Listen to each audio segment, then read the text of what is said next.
It might catch on.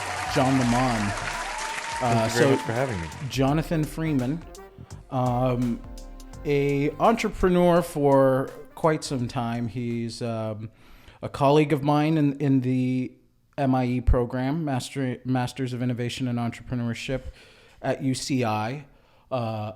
Very interesting past. Comes from different segments, some finance kind of venture capital type work. You're also a fellow for Amplight Capital. Yes, with you. Yeah, yes. Alongside you. Yes. Yes, sir. You're welcome for the recommendation, Yes. by the way. Yeah. So obviously, I think very highly of you. That's why I asked you onto the podcast so soon. And I want to talk about, the entrepreneurial journey. That's what we're digging into in this podcast. We just had Maxim Maximoff here, and he talked about he had a business quite some time ago and ended up going on to work for a larger corporation and doing innovation within a corporation. So I would like with you, let's hear about your background first. Sure. How'd you get started in your first business, and we'll go from there. Yeah, absolutely. First of all, thank you for having me. I'm excited to be on. This is cool. I'm excited to see what you and Born end up producing here. Yes, Born is the man. Yeah, he's the man behind the booth. The man behind the camera. Yeah. I guess I can just jump right in. So yes, you're right. I have a spotted background would be a good way to say it. I'm a jack of all trades, master of literally nothing. But that's why I'm here in a master's course, because hopefully I can change that. I graduated undergrad with a degree in mass comm and kind of marketing. I was kind of taking that route. And my degree's actually up for sale if anybody wants it. It's never been used. Okay. Yeah, brand new, never been used. Graduated in 2014, and I realized after I'd worked on a couple small ventures, startups in my undergrad. One was like a social networking platform, because that's what everybody was trying to build in 2008, 2009. Yeah. And then another was like a e-commerce company. Both failed, but both were great learning experiences. But I think I realized very quickly that there's not always a ton of money in entrepreneurship. And so obviously I had to go get a job. And I had your typical college jobs. I worked retail, worked at Nordstrom, definitely paid my dues in that sector. But ultimately wanted to, start a career and actually make a little bit of real money. So that landed me in real estate. Don't know why, don't know how, but ended up moving to Seattle to work in commercial real estate up there. Helped manage a luxury mid-rise in downtown. That was a ton of fun. Really, really exciting experience. But ultimately ended up moving back down to Orange County, where I've been for the past about 6 years now, to get married. So how long were you in Seattle? Just a little over a year. Oh, yeah. Okay. So not very long. No, not very long. That's why, don't have a lot of time to get such a spotted past. So it's about a year in, couple years at most. When I moved back down to Orange County, I needed work. I moved back to get married. It made more sense for my wife and I to live down here. This is where our family is, where her job is. So it made more sense to come back here. I got a job at a startup, a fintech startup, doing kind of some underwriting, some verification for them, fraud prevention stuff. It was fun. I learned a lot, but the corporate structure of that specific company didn't necessarily fit my culture needs, and there was even at times there were some ethical and moral disagreements that we had. So I ended up parting ways with that company, which is totally fine, and decided, you know what, I'm gonna strike out again. I'm gonna see if I can do something on my own. So I left that company on a Friday, and by Monday, I had joined a company that actually my next door neighbor had was working on in the construction space, trying to kind of help them get out of the Stone Age, as it were, and into the technology age, because that industry is a little bit behind. So and actually that was about 2.5 years ago, and we're still going strong to this day. Nice. So that's been a lot of fun and a really good experience. Learned quite a bit from my partners and from that experience. And since then, I decided that I wanted to join the MIE program, and that started about 4 or 5 months ago. Yeah. And the rest is kind of history. We've started all sorts of new ventures. Everybody in the program has great ideas. Everybody's very collaborative.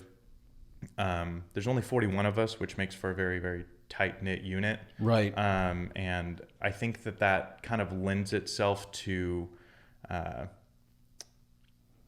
my classmates' successes being my successes, right? Right. So everybody has a job, everybody has a role, everybody wants everybody to succeed, and I think that's probably one of the hallmarks of this inaugural class, and that's one of the reasons I'm honored to be a part of it. Yeah. And actually, where you and I are working on trying to, so you and I and many other students, probably about 25% of our class are working on a type of legacy vehicle for the future MIE classes, but we won't get into that. What I do want to get into is your experience right now. So the past 2.5 years, you've been working with that startup. Yes. Have you been able to raise any funds? Yeah. So so that startup to date has been basically bootstrapped. We've been fortunate enough that there's 5 partners, and all of us have been able to put time and money into it, and so we've been able to bootstrap about $250,000 at this point. And we've had a friends and family round that's about $200,000. We're getting ready for our seed round, but we're trying to make sure that we have a really, really solid beta and proof of concept before we go asking anybody for real money. But yeah, did that kind of answer your question? Yeah, absolutely. I mean, that's when you have that much skin in the game. A seed round, your ask is a lot more than just a conventional seed round. Sure, right. So absolutely. that's why you want to make sure your beta is strong. And we've also put 2.5 years into this. What I mean? We want to make sure that we've got a lot of sweat equity in it. Yeah. Yeah. All those other jobs while you're developing this. You've been dumping a lot of those paychecks right into this. Exactly. Sure. Yeah. Very cool. Well, what else are you working on right now? I know that pretty much everybody in the MIE program has multiple projects that they're working on. Max, he's working on several different things. Yeah, that guy's an octopus. He does all sorts of stuff. I've interviewed Durante. I've interviewed Gerald and Adrian. I interviewed Miriam, and she's doing multiple projects as well. So what are some of your other projects? The ones that you've kind of developed and ideated in the program in the past couple months? Yeah, absolutely. So a concept that I was working on and has since sort of shifted into something a little bit different harkens back to kind of my early years of wanting to be involved in. So wait, let me interrupt you. You've already had a small pivot in there. Yes. So start off with the original draft. Yeah, a substantial pivot, actually. Yeah, so tell me what the original draft was. Yeah. Why, what it was that made you go, oh, this ain't going to work. We got to pivot and do this. Sure. Let me preface by saying that there's some there's other people involved in some of this, so I don't want to necessarily use names, and I won't use the actual names of the companies. Sure, but yeah, I'll fill you in on what happened. So, like I was saying, it kind of harkens back when I was a little kid. I decided that I wanted to be in venture capital. I don't think I knew what that meant, but what it meant to me was just investing in other people's ideas.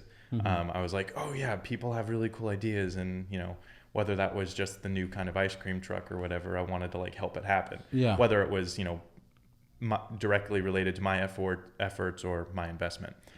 So it's always been something I've been interested in. But as we all know, VC is not just something you just jump into. Right. So I've been fortunate enough to have a mentor that has about a 27-year background in venture capital, venture partners, Wow. angel investing, and he's really kind of taken me under his wing and taught me a lot. And you and I, as Amplight fellows, are learning a lot about the industry there as well.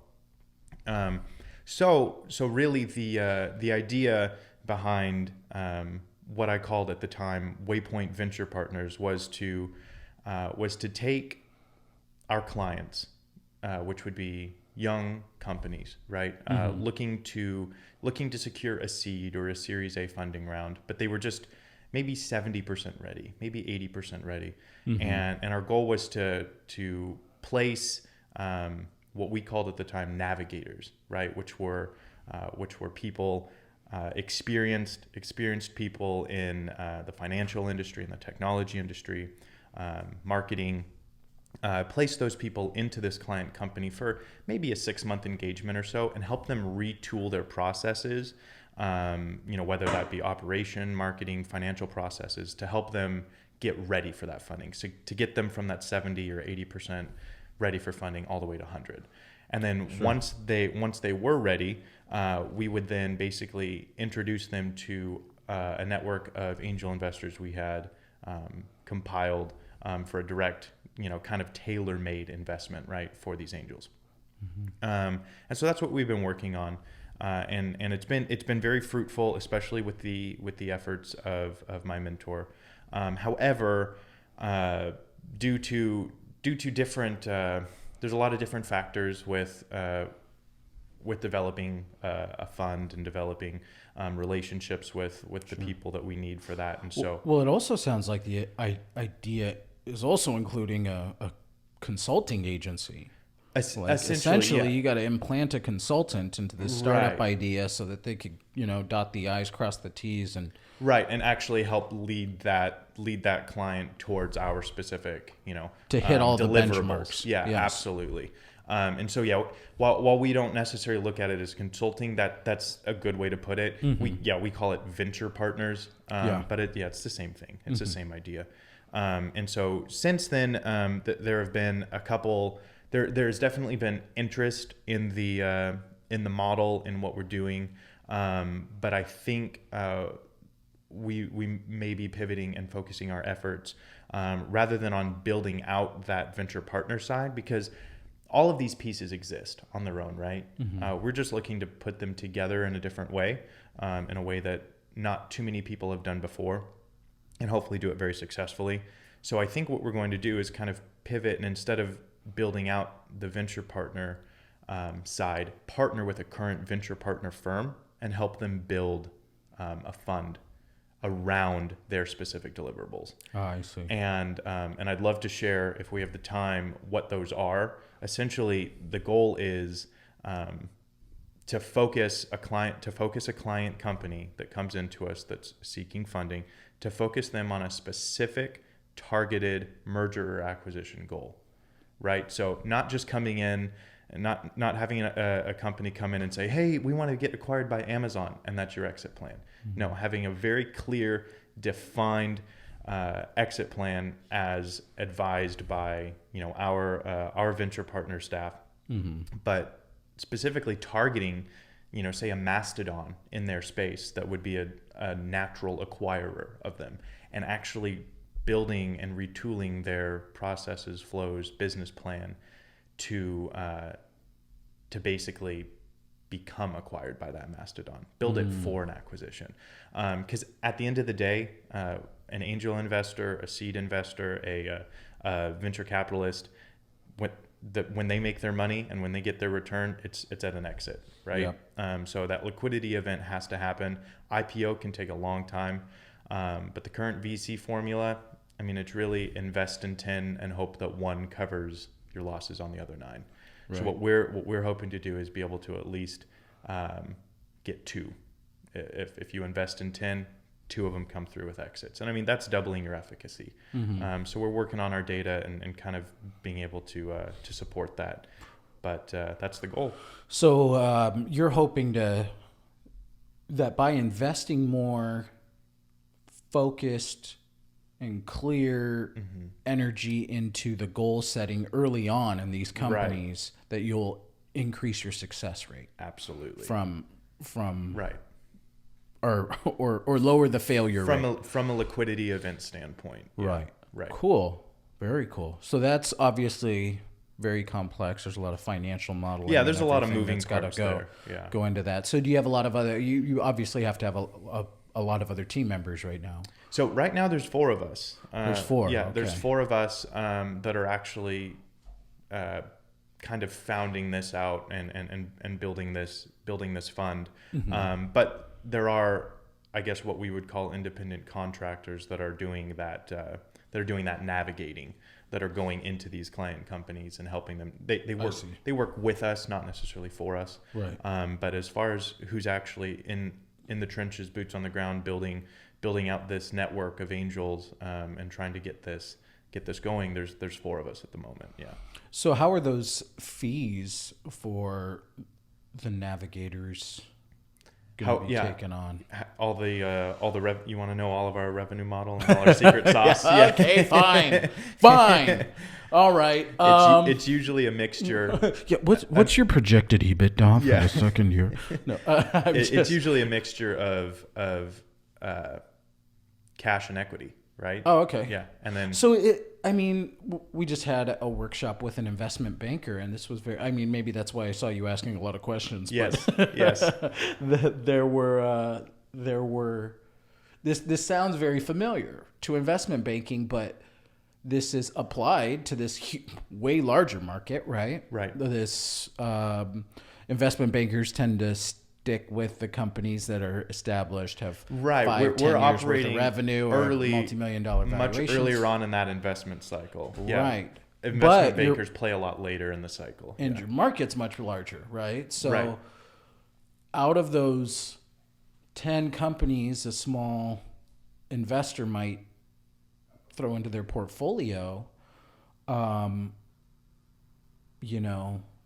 you could potentially provide those services and those navigators for everyone. Yes. In that space to try and increase the whole portfolio's performance. Sorry, I do that a lot. I'm a very hands guy, so mics don't do well in front of me. Very cool.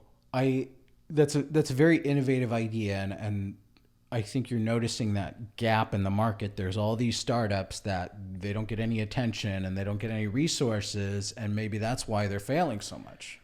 Sure. Yeah, right? absolutely. They're not getting proper mentorship, and they're not getting the right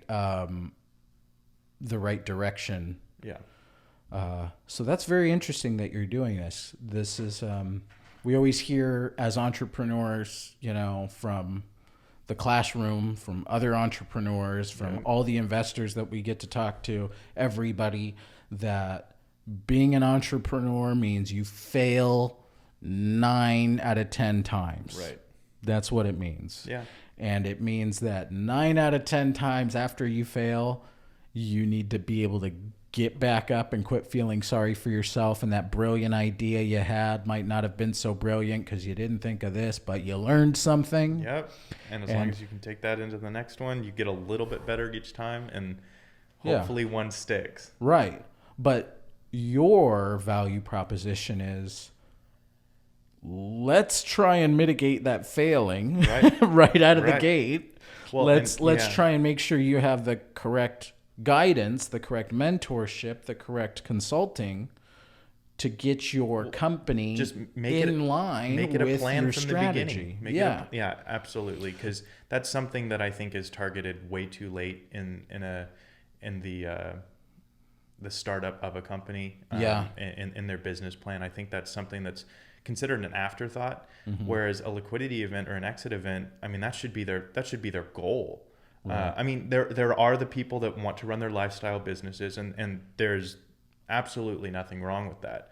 But for the most part, the companies that VCs and angel investors are looking to invest in are high growth companies. That the goal of those is to make the goal of yourself as a founder is to make yourself ultimately replaceable. Yes. So that whoever your natural acquirer may be, whether that's a strategic buyer or a private equity firm, that they can come in and replicate what you've been doing and pay you tens or hundreds of millions of dollars to walk away. Yeah. And I think that's the goal for most everyone in the industry. But yeah, you're absolutely right. This idea was bred out of just some research I had been doing on Generation Z coming up into the marketplace. I mean, we're seeing there was a study that was done by, I believe it was Quora, and it was that 72% of Generation Zers, we'll call them, want to be an entrepreneur or own their own business. And that's comparable to 51% of millennials and compared to like 35% of Generation X and like 15% of boomers, right? So boomers are the ones that are, everybody's starting businesses for the boomers, because they're the ones entering kind of that healthcare need phase. Yes. If we'll call it that. But I already have about 10 business ideas for boomers. Exactly. So, and it's going to be the millennials and Generation Zers who build those businesses. And seeing that there's going to be such a huge influx of startup companies with Generation Z, they're going to need support. Not only from a tutelage standpoint and a mentorship standpoint, but also from a financial standpoint. But we're also seeing a huge influx in angel investors as well, especially female investors across the country. And so I think this idea was kind of bred and born out of the idea of being able to combine the needs of both of those, combine the needs of the startup, whatever they may be, with the needs of an investor. Proper deal flow, solid investments tailored towards specific acquisition events. That is a really interesting stat. That's a huge percentage of an entire It's generation insane for the U.S. So with that being said, the idea of being an entrepreneur and the definition, I mean, there's kind of this loose definition of being Everybody an entrepreneur. has their own. Right. So for you, what is that definition? What are the requisites the boxes that need to be checked for you to be an entrepreneur? Well, like you said, it's very loose, right? So I don't have I can give you the educational or the academic entrepreneurial theory answer. Sure. No, I'm not looking for a textbook answer. I don't want you to pull out, Merriam-Webster and look up entrepreneur. But I just want to know what, for you and all your culminated experience up to this point in your life, what is it that makes someone an entrepreneur? You've got to be a cowboy. Okay. And let me So a horse, let me expand. Yeah. a saddle, a horse, some boots, chaps, and a hat. Yeah. Let me expand on being a cowboy or cowgirl. It's the concept of wrangling people, right? It's the concept of being able to get people and build relationships, real relationships, not just built on face value, but real, true relationships, and being able to wrangle people into your idea or your passion project, right? So, it's all about people. At the end of the day, you can't make a deal without a relationship, right? You can't make a deal without a handshake. And there's two people in a handshake. At the end of the day, you have to have a strong relationship with somebody for them to trust you. And as an entrepreneur starting a business, I mean, that's the one thing you lack, right? Is trust. You don't have a background. You don't have a track record. You're trying to start something fresh from scratch, and you're asking a lot of the people that you want to come alongside you and that you need help from. You're asking quite a bit from them, and they have to trust you. They have to trust you that A, you're going to lead them down the right path, and B, that you have what it takes to get it done. So yeah, I guess that's what it means to A cowboy. Yeah, a cowboy. A wrangler. A wrangler. I like that. A people wrangler.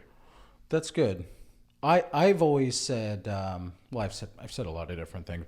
My opinion of what it is to be an entrepreneur evolves, and I hear different definitions from people. I mean, it's mostly people who have no entrepreneurial drive that try and tell me what it means to be an entrepreneur, and like a drug dealer. That's what I hear from other people that are like, "Oh, you're an entrepreneur. You must be a drug dealer." Yeah, right. Yeah, exactly. I don't get that. I mean, might have sold some weed back in the day, but never, nothing hardcore. So I mean, a lot of the times I hear people saying, "Oh no, you got to build an app and become a millionaire. If you're not a millionaire, you're not an entrepreneur." Yeah.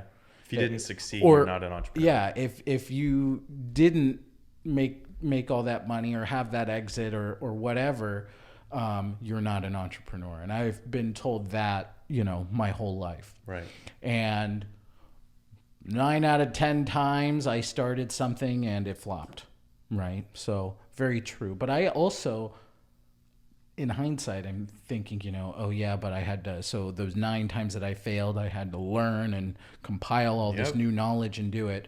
And perhaps if I had proper guidance during those processes, I wouldn't have had to make those mistakes. Yeah. Or at least they wouldn't have been as crucial for you. Yeah. You wouldn't have made as many. They might not have been that critical mistake that kills it. Right. So that's very interesting. So we are also rapidly approaching the end of the program. Yeah. We're almost about halfway mark. So next week, right? I believe was the halfway mark. I believe so. What are your plans for the remainder of this program? And then I want to talk about how that flows into after the program. Like what are the big things that are happening for you now that you're gonna see pay off before the end of the program or flowing into after? Yeah. So right now I'm focused on my studies. Right. I mean, trying to pass. Sure. I'm also trying not to get divorced before the program's over. Those are good goals. Yes. Also trying not to go bankrupt before the program's over. So those are three of my main goals. But to drill down a little bit deeper, really it's successfully build this angel fund. That would mean a lot to me and the people that are working alongside me. I believe it would be very impactful to a lot of companies and a lot of and subsequently it would be very impactful to the investors as well. So that's something that I'm definitely going to be focusing most of my bandwidth on. So give me the roadmap for that. Like, so specifically just the angel fund, we'll talk about the other projects later. What are the goals and the timeline? For absolutely, that? Absolutely. So our first raise, we have a company that's ready for their seed.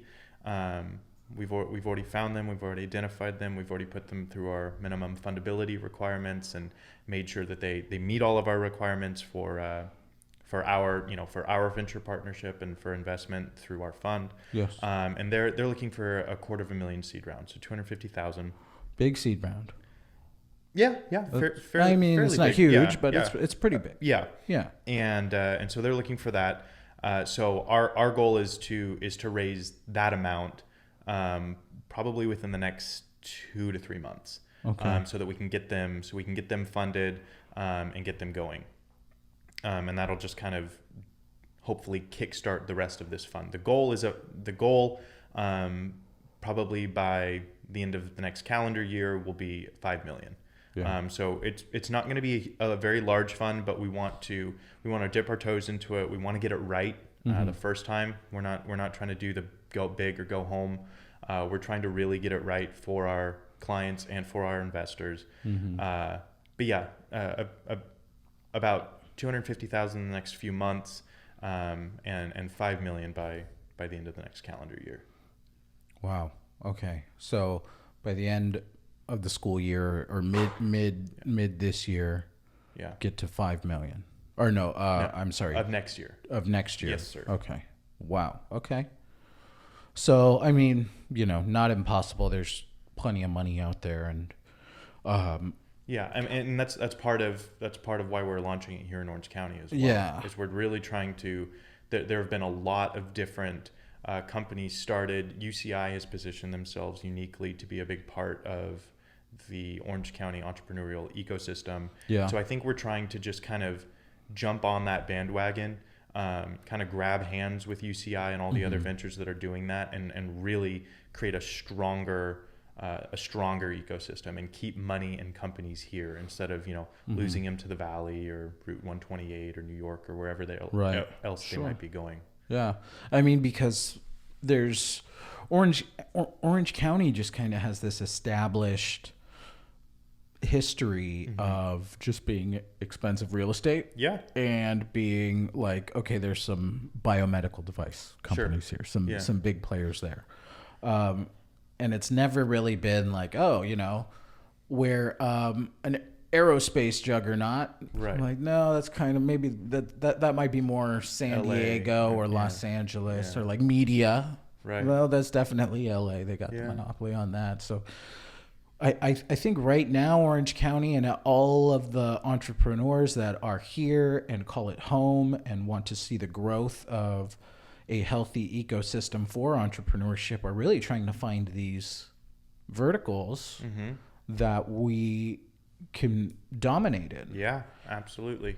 Biomedical devices might be one of the verticals that we have. I think that's the one the main one, the one that we own. Yeah.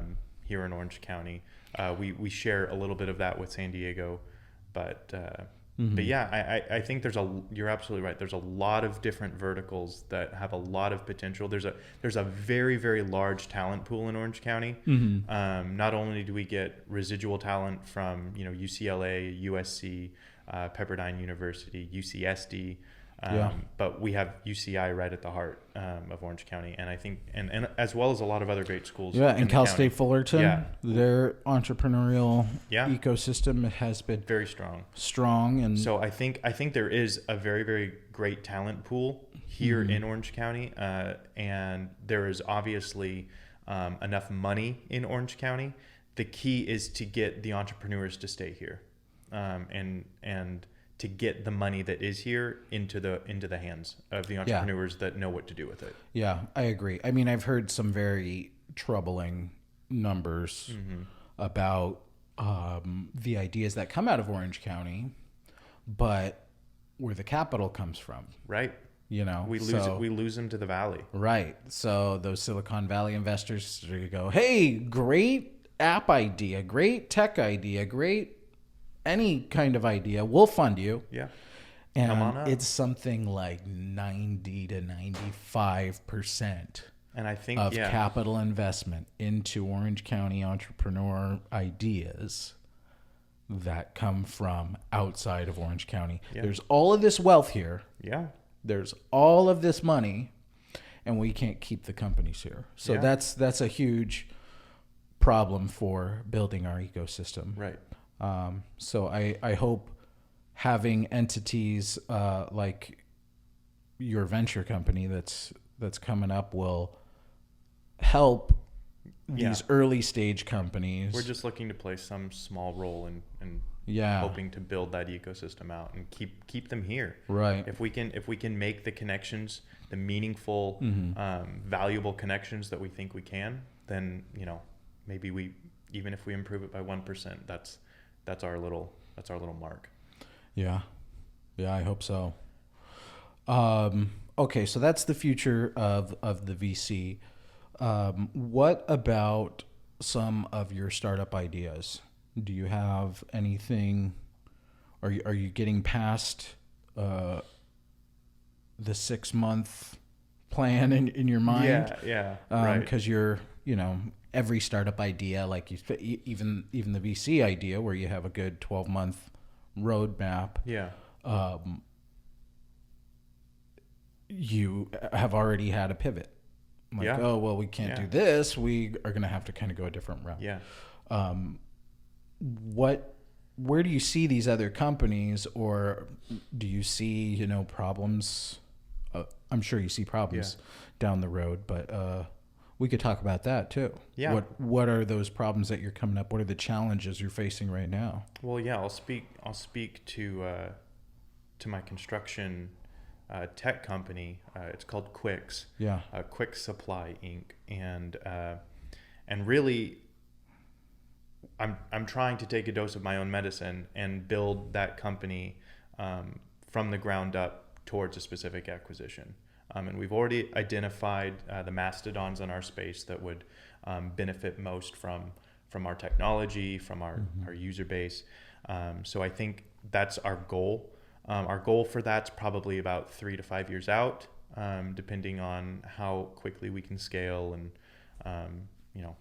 3 to 5 years to acquisition? Yes. Until you're to acquired? exit. Yeah. Oh, okay. To exit. Whatever that looks like. Yeah. But not IPO. I don't think we're interested in that. So that's our goal. But getting there is very, it's very different. There's a lot of ups and downs and turns and forks in the road. Yeah, absolutely. And like I said, we've been working on that for almost 2.5 years, and already we have encountered some of the most insane roadblocks. We've had our corporate counsel embezzle money from our trust within his firm. Jesus Christ. We've had we've had to pivot with our counsel, and we've had actually a lot of deaths in the family for a lot of the different partners we have. We've had a lot of different roadblocks that have kind of gotten in the way and distracted us, rightfully so. But those are things that we're going to have to get past and kind of work on. But really it comes down, like I was saying earlier in my definition of entrepreneurship, it really comes down to us finding those key partners. Yeah. And finding the right people on this team to add to it, because right now there's only 5 of us, and I mean, we're gonna have to scale, we're gonna have to grow to get through a successful beta. Finding the right people that aren't necessarily like-minded, but have a different way of looking at things, and really fostering a real relationship with them, and being able to hold on to them. I think that's gonna be paramount, really, to our success, is being able to keep those relationships where we want them, keep them functioning like a well-oiled machine, and be able to build and to be able to scale the way we want to. So when you identified this Mastodon, so you like the term Mastodon. Yes. As the industry big player. Right. I like the term juggernaut. Yeah, hey. I love that one. Same, but different. So I always refer to that. And for those of you who have no idea what we're talking about large market share corporations that will just eat you up because you're a little fish and they're a big fish.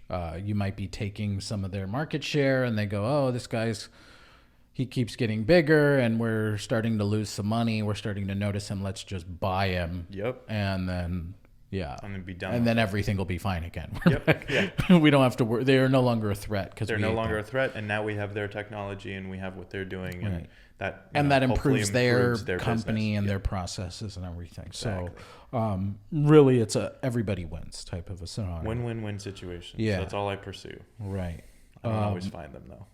So I'm trying to think of who the big players are in the construction industry, and they're different, right? So it depends. If you're looking as far as acquisition, construction technology, you're looking at Oracle, Trimble, Battery Ventures. They're large, historically have been large acquirers of construction tech. Mm-hmm. But then if you look at the companies that would benefit most from the processes that we're going to be implementing and from our user base, you're looking at companies like Home Depot, Lowe's. Oh, I Yeah, see. yeah. So could be suppliers. Right. It could be tech. Yeah, exactly. So- yeah, we operate very heavily in the materials and the procurement side of things. So, Okay. being able to have our processes implemented in like a Home Depot, say, for instance, would be really valuable to them. Oh, interesting. Yeah, I see. Very cool.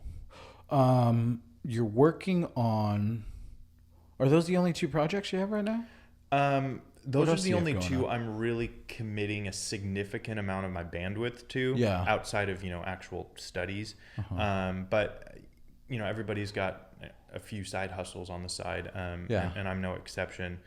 There are a few companies within the MIE program that are part of my cohort's ideas and their dreams and passions that I'm lending a hand wherever I can. One of them is yeah. Actually, I just remembered something. We were having lunch the other day, and you had gone out to Detroit with your brother to look Yeah. at some real estate. Yeah. How did that go? Like, Great. that's some side stuff you Yeah, were working great. on with your brother. We're working on incorporating our LLC right now, or forming our LLC right now, and we've identified a few homes that we want to grab, and yeah, we're starting up. Hopefully, we'll have a portfolio of about 4 or 5 homes out there, probably in the next 8 weeks or so. Cool. Yeah, and that's And you're going to do rentals, or are you yeah. gonna... It's single family homes. 3 bed, 2 baths, 4 bed, 2 bath, we're just going to have tenants and hope that all goes well. We found a really great investment partner out there that we really trust and respect. Good. So Good. hopefully, fingers crossed on that one. So that they'll handle the property management side of things. Yep, exactly. That's Yeah. good. I was going to say Yeah. it's going to be a long drive. To go fix the plumbing. Yeah, exactly. Yeah. Yeah, those and then also it's Michigan, so It gets cold. yeah. Yeah. And then, Yeah. all the just bad things that happen Yeah. in Michigan, just the freezing cold. Yeah. And Yeah. my goodness. So yeah, and that kind of goes back to my experience in real estate. I love real estate. It's one of my first loves. It's something that I would really, really like to learn more about and become a little bit more savvy in. And so this is just kind of the first step in that, seeing if that's something that my brother and I can do successfully and grow successfully. So yeah, that's one of the side hustles I mentioned. But going back to the companies that I'm helping in any way that I can, whether it be just consulting, advising, throwing in whatever expertise I have. One of them is Bike Zero, that Alina Wu has started, and Yes. she's actually getting a little bit of traction. She's had a few sales Yes. of her first product, which is the Bike Zero Ring. She's had a few sales of that, so helping her wherever she can. She's got a great team. Then there's Embrace, which I think we might be pivoting on that name, but that's a medical brace that offers red light therapy and haptic feedback to help treat and prevent carpal tunnel, right? Yeah, that's the project that we're both on. Yeah. And I'm gonna have Elena Come on board. the idea. It's her idea. Yeah. That she's the head of that project, so I'm gonna have her come on and talk about that. That'll be a good show. Yeah, and I'm also going to get Elena, and actually Bourne pulled up the Bike Ring website here. Oh, there it is. Maybe we could share it on the camera a little bit here. Oh, you could see it. And that's the initial site here, and they've already gotten some sales. Yeah. A lot of the team, I don't think everybody, well, you didn't get to go, but a lot of the team went to Consumer Electronics Show. CES Las Vegas early January. They got to exhibit the bike. They got to enter a pitch contest. And when I was talking with Bourne about this, he was telling me the amazing company ideas, startups from all over the globe. Yeah. And they just had the startup floor. There must have been 1,000 companies or Yep. more there. And I missed it. Unfortunately, I really wish I could have gone. That would have been an amazing experience to look at all of the different entrepreneurial ideas, especially from overseas. When I hear about the type of culture Right. that's fostered in these different countries, where being an entrepreneur isn't so glamorous, and Yeah, they don't it's- have that yeah. 70% of Gen Z wanting to be an Yeah. entrepreneur. There's not as much fanfare. It's not as encouraged. Yeah, it's not a glamorized thing, Right. But for those countries, they tend to have their tax structure a little bit different than ours. We'll say different. They also have, a different poverty ratio in those Right. countries. So They have a little bit less capital to work with. yeah, you could say they're doing something right. But I just think that's so cool. Even in that type of an environment, there's these amazing, groundbreaking Yeah. ideas that are Yeah. just like breaking through the society. Yeah, and that's know? never going to change. Yeah. We're all like we were talking about earlier with the emergence of so many Gen Zers that want to start. I mean, we're not going to have any problem with deal flow. You know? Yeah. I don't think that's ever going to be a problem. I think there's always going to be smart people that think outside the box and help us innovate and change the way we operate, and I mean, technology has changed since from 2014 till now. The last 6 years, technology has advanced more than its first few thousand years before that. Yeah. So I mean, I can't even imagine what tech's going to be out next year. Good Lord. And so I don't think there's going to ever be any shortage of great deals and great minds and great companies that need help and that need investment. And I think Orange County, specifically our program, and hopefully specifically you and I can have some sort of hand in keeping that here. I hope so. Yeah. I also worry about what the future holds, Sure. of course. Yeah. Because perhaps our society isn't going that route. Maybe our society is taking a different turn. There is a lot of existential threats that, surround the entire globe that we have to consider. Sure. So not just like... But those ideas and those minds that, I mean, we're seeing a huge influx of social entrepreneurship and climate entrepreneurship, Yes. right? Yeah. That's something that puts my mind at ease. Like, So I mean, like I said, it completely agnostic of any industry or any sort of vertical. Like, really, we're not going to have a shortage. And I mean, if it's up to us, it's up to us, right? mm-hmm. Well, I mean, I was just reading a Wall Street Journal article the other day, and maybe you could pull this up, Bourne. A Wall Street Journal article that was talking about the BlackRock. I don't know who it was at BlackRock. An executive at BlackRock sending a letter out to all of their CEOs in their company, saying that you all need to consider global warming as an existential threat to your business, and you need to start integrating sustainability into this. And is that it? Larry Fink of BlackRock plays politics with people's money. I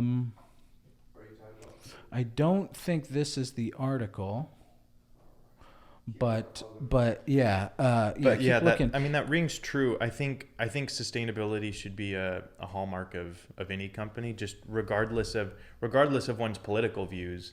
I think that's just good housekeeping, right? I think that's just something that if you expect to be taken care of by your investors or by the public or by your consumers, you need to do right by them. Yeah. And I think just building that into your practice from the get-go is, I don't see why that wouldn't be, Yeah.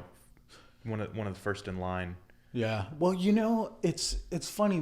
We hear about fail fast, fail early, Yeah, learn sure. from your mistakes and all of that. And I think as entrepreneurs, we tend to zoom in on the micro level of what's happening with our company and what failures we made and whatever.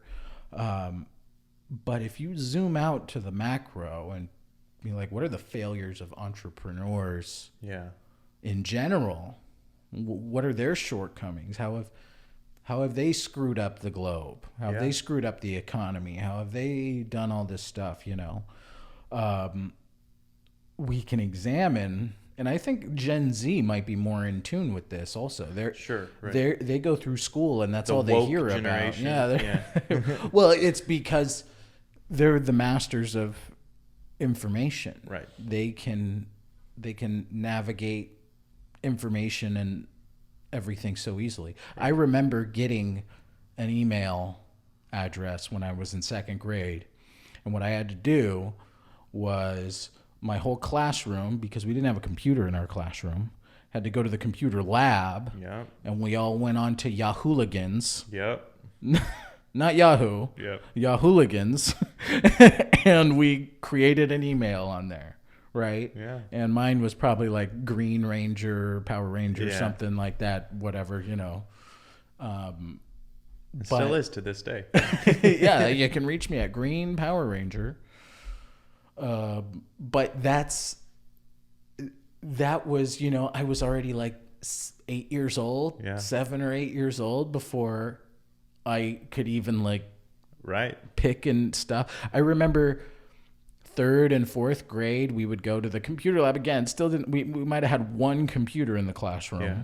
Right. By then, which I doubt that's even true. That might not have happened until I was close to middle school. That's because I grew up in Big Bear, tiny town. And so, I mean, it's ridiculous that now I have my nephew who's 4 years old. Yeah. Born with an iPhone in his hand. Right. Yeah. Well, and I don't use Snapchat. I didn't. Sure. I thought it was annoying or whatever before, but he has a Snapchat, or he plays with his mom's Snapchat all the time. Yeah. And he always puts these funny filters on and looks at himself with whatever. Yeah. I couldn't figure it out for the life of me. I downloaded it because I was watching him. Downloaded it. Let him play with my phone on Snapchat, and he's using these filters and stuff. And I'm like, okay, it's my turn. Let me see. I want to be an elf. This was, around Christmas time. I want to be an elf. I had no idea how to do it. 4-year-old had to show me. It's hardwired into them. Yeah. It's ridiculous. It's hardwired into them. I mean, so he's going to be fine on gathering information and figuring out what's what and what's actually happening. So I think that this younger generation is more in tune with what has happened in the past and all those shortcomings as a society, as how we've impacted the world and all those shortcomings. So now they're saying, okay, look, yes, we want to be businesses. We want to be, my definition of an entrepreneur is I want to be in the driver's seat of my own life. Yeah. I don't want to sell my time Right. Yeah. for a Something paycheck. you don't believe in. Yeah, for a paycheck, and maybe hopefully I can get some stock options or something out of it. But those entrepreneurs and these Gen Z entrepreneurs are tuning into, I want to make a company that I can be proud of and know that I'm making a positive impact to reverse the damage that's been done. Yeah. And to improve life and longevity of humanity as a whole. So Sure. they have this very kind of holistic view, and I think that is the article. But that's the headline right there. BlackRock CEO to the companies, pay attention to social impact. Yeah. So essentially what the article says is he wrote this letter out, which he does every year. And it's interesting that this time, so Lawrence Fink, in his annual letter to chief executive companies, in which BlackRock invests, called on them to better articulate their long-term plans and how their organizations contribute to society. So that's huge to hear this big corporation. Yeah, from a Goliath. Yeah. Or a I mean, juggernaut. this company is a multi-trillion-dollar portfolio holder. Like all of the companies that are underneath, I think, I'm not sure what it is, but I want to say it was something like $7 trillion. Like, That's insane. More money than a lot of governments in the globe. 6.3 trillion in assets. Wow. Oh, Lord. But look, here's the quote. The time has come for a new model of shareholder engagement, one that strengthens and deepens communication between shareholders and companies that they own.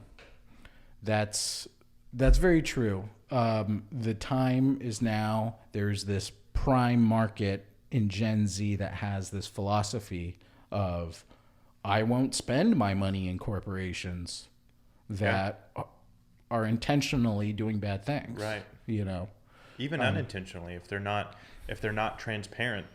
Yeah. I think that's transparency is becoming a currency. And you know what? There was just so much of a transition in these past few years of people jumping on this green bandwagon. Mm-hmm. And now we're seeing companies start to get the axe. Right. Because they were like, oh, yeah, we're just going to slap green on our thing or whatever. Right. Put organic in the title. But they don't it's not actually organic, or it's not actually eco-friendly, or whatever. They play with the word sustainability. Yeah. Oh, we're a sustainable company. Yeah. And without old business processes to actually create or incite any sort of change. Yeah. Yeah. So we're definitely entering into a new era.